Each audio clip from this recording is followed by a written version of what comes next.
আসসালামু আলাইকুম রহমতুল্লাহি ওবারাকাতুহু। অনেকদিন যাবৎ ভিডিও দিতে পারি না। গ্যাসের বিষয়ে কথা বলতে আবার আসলাম কেরানীগঞ্জ জিঞ্জিরা থেকে। আমি সেই ব্যক্তি যে গ্যাসের বিষয়ে কথা বলি। সবাই মাথা ব্যথাটা শুধু আমার একা না, পুরো কেরানীগঞ্জবাসীর জন্য। মা বোনরা গ্যাসের রান্না করতে পারে, এই জন্যে বলি। নতুন লোকের অভিনন্দন জানাই যে আমরা লাইনে গ্যাস পাই, কিন্তু ভাই শুক্রবার শনিবার হইলে, মোট কথা ছুটির দিন হলে গ্যাস থাকে না। এই বিষয়টা একটু খেয়াল করবেন।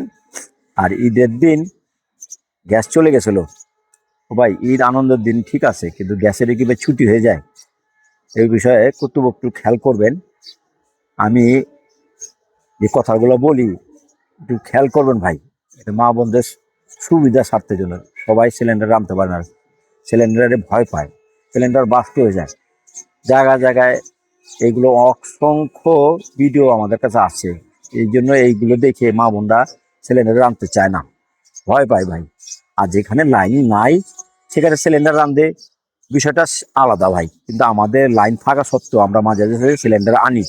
এত বিল দেওয়া যায় না ভাই, বুঝতে পারছেন?